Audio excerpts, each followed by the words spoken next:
ಮಿತ್ರರೇ ನಮಸ್ಕಾರ. ಮಿತ್ರರೇ, ರಾಜಕೀಯ, ಯುದ್ಧ ಇದೆಲ್ಲದರ ನಡುವೆ ಭಾರತದ ಸಮಸ್ತ ಹಿಂದೂಗಳಿಗೆ ಒಂದು ದೊಡ್ಡ ಖುಷಿ ಸುದ್ದಿ ಸಿಕ್ಕಿದೆ. ರಾಮಜನ್ಮಭೂಮಿ ವಿವಾದದಲ್ಲಿ ಕೋರ್ಟ್ ಫೈನಲ್ ತೀರ್ಪು ಕೊಟ್ಟಂತಹ ಸಂದರ್ಭದಲ್ಲಿ ಈ ದೇಶದ ಹಿಂದೂಗಳು ಎಷ್ಟು ಖುಷಿ ಪಟ್ಟಿದ್ರೋ ಅಷ್ಟೇ ಖುಷಿ ಪಡುವಂತಹ ಒಂದು ತೀರ್ಪನ್ನ ಮಧ್ಯಪ್ರದೇಶದ ಹೈಕೋರ್ಟ್ ಕೊಟ್ಟಿದೆ.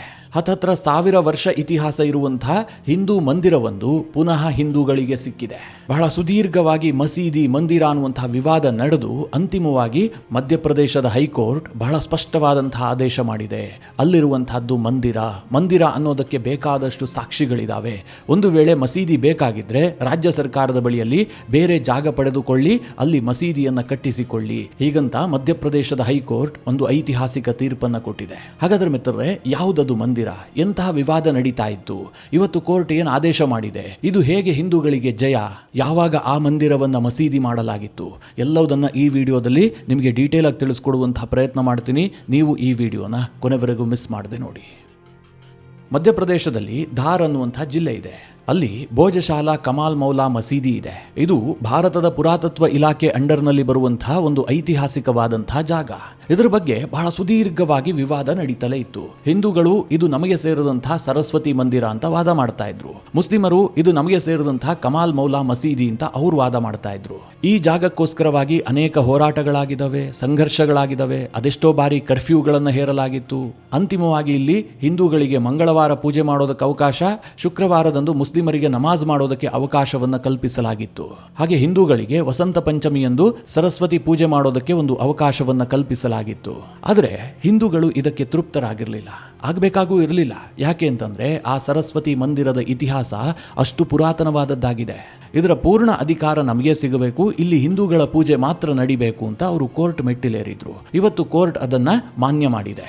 ಮಿತ್ರರೇ, ಕೋರ್ಟ್ ಏನು ಆದೇಶ ಮಾಡಿದೆ ಅಂತ ಹೇಳೋದಕ್ಕೂ ಮುಂಚೆ ಈ ಭೋಜಶಾಲಾದ ಇತಿಹಾಸ ಏನು, ಅದು ಯಾವಾಗ ಕಮಾಲ್ ಮೌಲಾ ಮಸೀದಿ ಆಯಿತು, ಇದ್ರ ಬಗ್ಗೆ ಸ್ವಲ್ಪ ವಿವರಣೆ ಕೊಡ್ತೀನಿ. ಆಗ ನಿಮಗೆ ಈ ಇಡೀ ವಿವಾದ ಅರ್ಥ ಆಗುತ್ತೆ. ಮಧ್ಯಪ್ರದೇಶದಲ್ಲಿ ಧಾರ್ ಅನ್ನುವಂಥ ಜಿಲ್ಲೆ ಇದೆ. ಅದು ಈ ಹಿಂದೆ ಧಾರಾನಗರ ಆಗಿತ್ತು.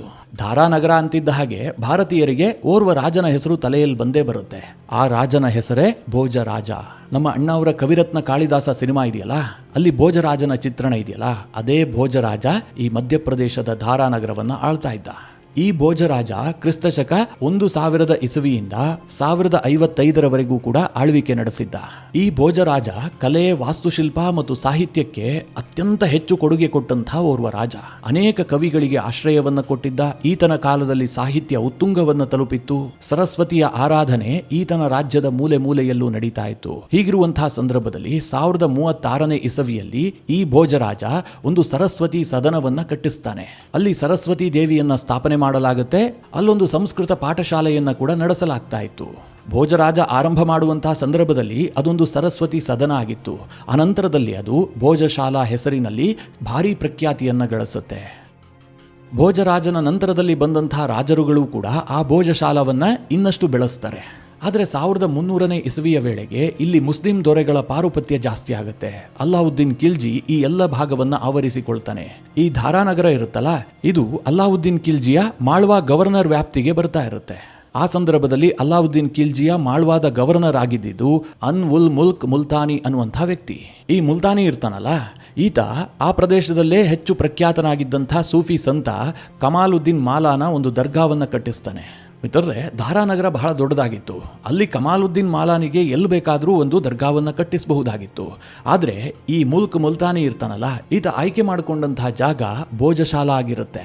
ಅಂದ್ರೆ ಹಿಂದೂಗಳು ಸರಸ್ವತಿ ದೇವಿಯ ಆರಾಧನೆ ಮಾಡ್ತಾ ಇದ್ರು, ಅಲ್ಲಿ ಸಂಸ್ಕೃತ ಪಠಣ ನಡೀತಾ ಇತ್ತು, ವಿದ್ಯಾರ್ಥಿಗಳಿಗೆ ಸಂಸ್ಕೃತ ಬೋಧನೆ ಮಾಡಲಾಗ್ತಾ ಇತ್ತು. ಆ ಜಾಗದಲ್ಲಿ ಬಂದು ಕಮಾಲ್ ಮಾಲಾ ದರ್ಗಾವನ್ನ ಕಟ್ಟಿಸ್ತಾನೆ. ಅನಂತರದಲ್ಲಿ ಅದು ಕಮಾಲ್ ಮಾಲಾ ಮಸೀದಿ ಅಂತಲೇ ಕರೆಯಲ್ಪಡ್ತಾ ಇತ್ತು. ಅನಂತರದಲ್ಲಿ ಮಿತ್ರರೇ, ಈ ಭೋಜಶಾಲಾ ಮಂದಿರ ಇತ್ತಲ್ಲ, ಆ ಭಾಗಕ್ಕೆ ಅನೇಕ ಬ್ರಿಟಿಷ್ ಇತಿಹಾಸಕಾರರು ಬಂದಿದ್ದಾರೆ. ಅದ್ರ ಬಗ್ಗೆ ಸರ್ವೆ ನಡೆಸಿದ್ದಾರೆ. ಕೆಲವರು ಪುಸ್ತಕವನ್ನ ಕೂಡ ಬರೆದಿದ್ದಾರೆ. ಅಲ್ಲಿದ್ದಂತಹ ಮೂರ್ತಿಗಳನ್ನ ಬ್ರಿಟಿಷ್ ಮ್ಯೂಸಿಯಂಗೆ ಹೊತ್ತೊಯ್ದಿದ್ದಾರೆ. ಆದರೆ ಈ ಇಡೀ ಪ್ರಕರಣಕ್ಕೆ ಟ್ವಿಸ್ಟ್ ಸಿಕ್ಕಿದ್ದು 1902ರಲ್ಲಿ. ಕಾಶಿನಾಥ್ ಕೃಷ್ಣ ಲೇಲೆ ಅನ್ನುವಂಥವರು ಈ ಭಾಗದಲ್ಲಿ ಎಜುಕೇಷನ್ ಅಧಿಕಾರಿಯಾಗಿರ್ತಾರೆ. ಅವರೊಮ್ಮೆ ಈ ಕಮಾಲ್ ಮಾಲಾ ಮಸೀದಿ ವ್ಯಾಪ್ತಿಯಲ್ಲಿ ಸಂಸ್ಕೃತ ಬರಹಗಳನ್ನು ನೋಡ್ತಾರೆ. ಅದ್ರ ಬಗ್ಗೆ ಕಾಶಿನಾಥ್ ಕೃಷ್ಣ ಲೇಲೆ ಅಧ್ಯಯನ ಮಾಡಿದಂತಹ ಸಂದರ್ಭದಲ್ಲಿ ಅವರಿಗೆ ತಿಳಿಯುತ್ತೆ, ಇದು ಮಸೀದಿ ಅಲ್ಲ, ಇಲ್ಲಿ ಈ ಹಿಂದೆ ಭೋಜಶಾಲಾ ಇತ್ತು, ಇದೊಂದು ಸರಸ್ವತಿ ಆರಾಧನೆ ಮಾಡ್ತಾ ಇದ್ದಂಥ ಜಾಗ ಅಂತ. ಆಗ ಸ್ವಲ್ಪ ವಿವಾದ ಸೃಷ್ಟಿ ಆಗುತ್ತಲ್ಲ. ಬ್ರಿಟಿಷರಿಗೆ ಆ ವಿವಾದವನ್ನ ಇತ್ಯರ್ಥ ಮಾಡುವಂತಹ ಮನಸ್ಸಿರೋದಿಲ್ಲ. ಅದಕ್ಕೆ ಅವ್ರೇನ್ ಮಾಡ್ತಾರೆ, ಈ ಇಡೀ ಜಾಗವನ್ನ ಪುರಾತತ್ವ ಇಲಾಖೆಗೆ ವಹಿಸಿ ಬಿಡ್ತಾರೆ. ಆದರೆ ಹಿಂದೂಗಳು ಅದನ್ನ ಕ್ಲೈಮ್ ಮಾಡೋದನ್ನ ಬಿಡೋದಿಲ್ಲ, ನಿರಂತರವಾಗಿ ಆ ಬಗ್ಗೆ ಹೋರಾಟ ಮಾಡ್ತಾ ಇರ್ತಾರೆ. ಅಂತಿಮವಾಗಿ 2003ರಲ್ಲಿ ಹಿಂದೂಗಳಿಗೆ ಮೊಟ್ಟ ಮೊದಲ ವಿಜಯ ಸಿಗುತ್ತೆ. ಯಾಕೆ ಆ ವಿಜಯ ಸಿಗುತ್ತೆ ಅಂತಂದ್ರೆ, ಯಾವಾಗ ಬಾಬ್ರಿ ಮಸೀದಿ ಧ್ವಂಸ ಆಗುತ್ತೋ VHP ಈ ವಿಚಾರದಲ್ಲಿ ಹೆಚ್ಚು ಆಕ್ಟಿವ್ ಆಗುತ್ತೆ. ನಾವು ಭೋಜಶಾಲಾವನ್ನ ಕೂಡ ಇದೇ ರೀತಿಯಾಗಿ ಮಾಡ್ತೀವಿ ಅಂತ ಅವರು ಎಚ್ಚರಿಕೆ ಕೊಡ್ತಾರೆ. ಜೊತೆಗೆ ಅಲ್ಲಿ ಭಗವಧ್ವಜ ಹಾರಿಸೋದಾಗಿಯೂ ಕೂಡ ಹೇಳುತ್ತಾರೆ.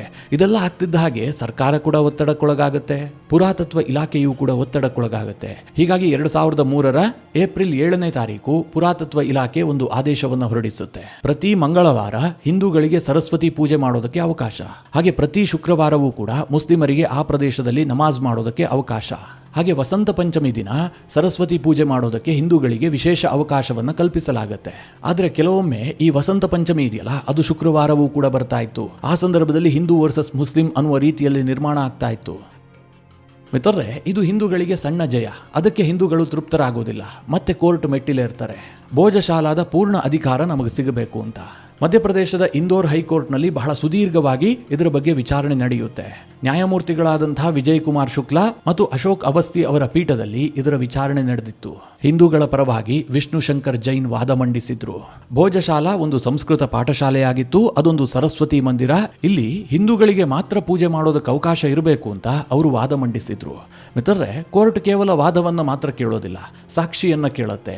ಇತಿಹಾಸದಲ್ಲಿ ಏನ್ ದಾಖಲಾಗಿದೆ, ಹಿಂದೂಗಳಿಗೆ ಯಾಕೆ ಸೇರಬೇಕು, ಅಲ್ಲೇನ್ ಪುರಾವೆ ಇದೆ, ಇದೆಲ್ಲದರ ಬಗ್ಗೆ ಕೋರ್ಟ್ ಕೇಳುತ್ತಲ್ವಾ. ಅದಕ್ಕೋಸ್ಕರವಾಗಿ ASI 98 ದಿನಗಳ ಒಂದು ಸರ್ವೆಯನ್ನು ನಡೆಸುತ್ತೆ. ಬಹಳ ವೈಜ್ಞಾನಿಕವಾಗಿ ನಡೆದಂತಹ ಸಮೀಕ್ಷೆ ಅದು. ಆ ಸಮೀಕ್ಷೆಯಲ್ಲಿ ತಿಳಿದು ಬಂದಂತಹ ಸತ್ಯ ಏನು ಕೇಳಿದ್ರೆ, ಇದು ಹಿಂದೂಗಳಿಗೆ ಸೇರಿದಂತಹ ದೇವಸ್ಥಾನ ಆಗಿತ್ತು. ಇಲ್ಲಿ ಸರಸ್ವತಿಯ ಆರಾಧನೆ ನಡೀತಾ ಇತ್ತು. ಅನಂತರದಲ್ಲಿ ಇನ್ವೇಡರ್ಸ್ಗಳು ಬಂದು ಇದನ್ನು ವಶಪಡಿಸಿಕೊಂಡಿದ್ದಿರಬಹುದು, ಆದರೆ ಇದರ ಮೂಲ ಮಾತ್ರ ಹಿಂದೂಗಳದ್ದು.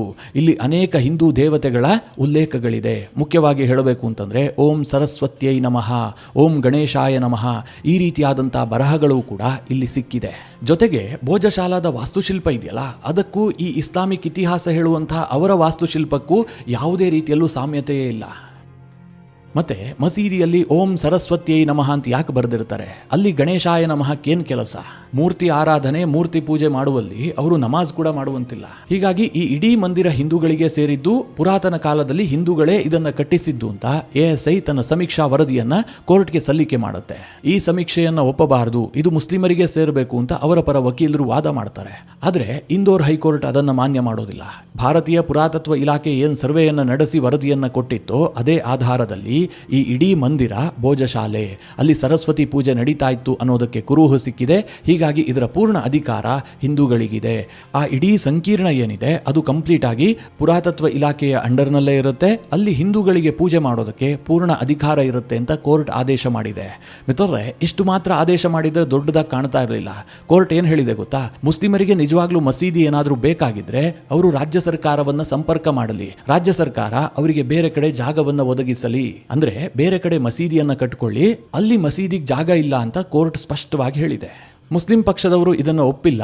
ನಾವು ಮುಂದೇನು ಮಾಡಬೇಕು ಅಂತ ಡಿಸೈಡ್ ಮಾಡ್ತೀವಿ, ಯಾವುದೇ ಕಾರಣಕ್ಕೂ ಕೂಡ ನಮ್ಮ ಮಸೀದಿಯನ್ನು ಬಿಟ್ಟು ಕೊಡೋದಿಲ್ಲ, ನಾವು ಸುಪ್ರೀಂ ಕೋರ್ಟ್ಗೆ ಹೋಗ್ತೀವಿ ಅಂತ ಅವರು ಹೇಳ್ತಾ ಇದ್ದಾರೆ. ಇತ್ತ ಕಡೆಯಲ್ಲಿ ವಿಷ್ಣು ಶಂಕರ್ ಜೈನ್ ಹೇಳ್ತಾ ಇದ್ದಾರೆ, ನೀವು ಸುಪ್ರೀಂ ಕೋರ್ಟ್ಗೆ ಹೋದ್ರೂ ಕೂಡ ನಮಗೇನು ತೊಂದರೆ ಇಲ್ಲ, ನಾವು ಅಲ್ಲೂ ಕೂಡ ಸ್ವಾಗತ ಮಾಡ್ತೀವಿ ಅಂತ.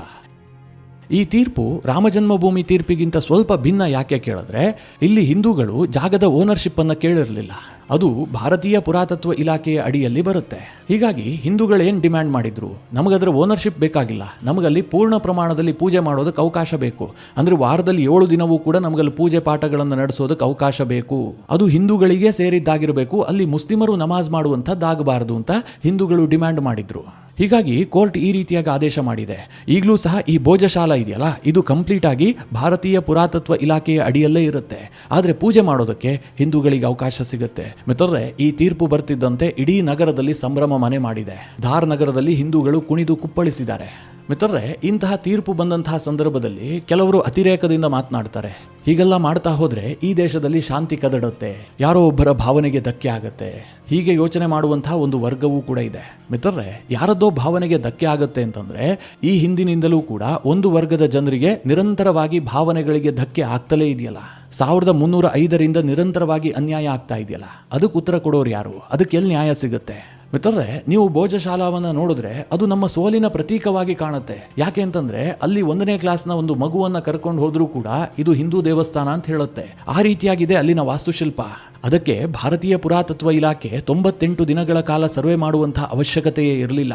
ಆದರೆ ಕೋರ್ಟ್ನಲ್ಲಿ ಯಾವುದೇ ಕಾರಣಕ್ಕೂ ಕೂಡ ಹಿನ್ನಡೆ ಆಗಬಾರದು ಅನ್ನೋ ಕಾರಣಕ್ಕೋಸ್ಕರವಾಗಿ ಅಷ್ಟೊಂದು ವೈಜ್ಞಾನಿಕವಾಗಿ ಸರ್ವೆ ಮಾಡಿಕೊಟ್ಟಿದ್ದಾರಷ್ಟೇ.